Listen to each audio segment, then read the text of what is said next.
settle in, get comfortable, and let's drift back in time, all the way back to the land of the Nile, to ancient Egypt. Tonight's story is about the pharaohs, the kings who were more than just kings. They were considered gods on earth. Imagine waking up one day, and everyone around you believes you are the living embodiment of the god Horus, the son of the sun god Ra himself. That was the reality for a pharaoh. Their days weren't just about sitting on a golden throne. They were a constant performance of divinity. Mornings began with elaborate purification rituals, followed by religious duties in grand temples, where they acted as the chief priest, the only one who could truly communicate with the gods. They oversaw the running of the kingdom, from managing the annual Nile flood that fed their people, to approving massive construction projects and leading their armies into battle. But there was also leisure feasting, hunting in the desert, and enjoying the lush gardens of their palaces. It was a life of immense power and unimaginable luxury, a spectacle designed to reinforce their divine status at every moment. But behind the golden masks and opulent ceremonies, the royal family was a complicated web. To keep the divine bloodline pure, pharaohs often married their own sisters or half-sisters. This created a court filled with intense rivalries. Queens plotted against other queens, each maneuvering to ensure her own son would be the next to wear the double crown of Upper and Lower Egypt. Palace intrigue was a constant threat. A pharaoh had to be wary not just of foreign enemies, but of his own family. History is filled with whispers of poison, assassinations, and violent struggles for succession, a dark undercurrent to the glittering surface of royal life. No obsession defined the pharaohs more than their quest for eternal life. Their entire existence was a preparation for the journey into the afterlife. They believed that death was not an end, but a transition to another, eternal world, and they intended to arrive in style.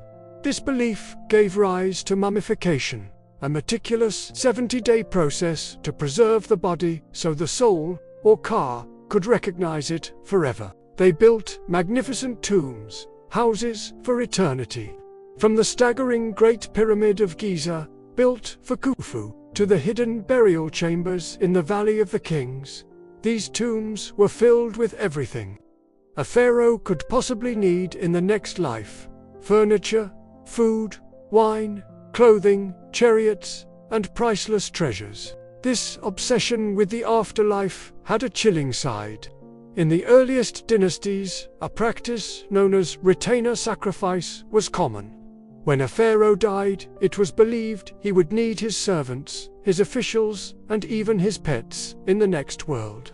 And so, they were killed and buried alongside him. Imagine being a loyal servant, your life's purpose to serve the king, only to have that service culminate in your own ritual death, all to accompany him into the darkness of the tomb. It's a haunting reminder that the pharaoh's quest for immortality was often paid for with the lives of others. Over 3,000 years, Egypt saw a parade of unforgettable rulers. There was Hatshepsut, the woman who ruled as a male pharaoh, depicted in statues with a false beard, who brought immense prosperity and oversaw great building projects. Then came Akhenaten, the heretic king, who tried to transform Egypt's entire religion, demanding they worship only one god, the sun Diskatin. He moved the capital to a new city in the desert and created a unique, almost strange, new style of art. After him came the boy king, Tutankhamun. He ruled for only a decade and died young, a relatively minor pharaoh in his own time. But the discovery of his nearly intact tomb in 1922 made him the most famous pharaoh of all, his golden death mask becoming a symbol of ancient Egypt itself. And we can't forget Ramses the Great, Ramses II, a master of propaganda who ruled for 67 years. He covered Egypt with statues and temples dedicated to himself, fought epic battles, and had over 100 children. ensuring his legacy would be impossible to ignore. Centuries later, the last of this long line was Cleopatra VII. A brilliant and ambitious ruler from a Greek dynasty, she navigated the treacherous politics of a declining Egypt and an expanding Rome. She famously allied herself with Julius Caesar and later Mark Antony, trying desperately to preserve her kingdom's independence.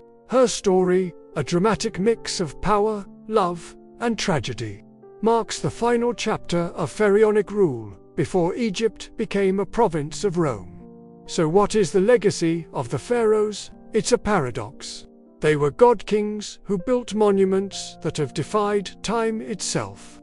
Testaments to an incredible vision and an ability to mobilize an entire civilization. They created a culture of breathtaking beauty and profound spiritual depth. Yet, they were also just human. They were driven by the same things that drive us: ambition, love, fear, and a desperate desire not to be forgotten.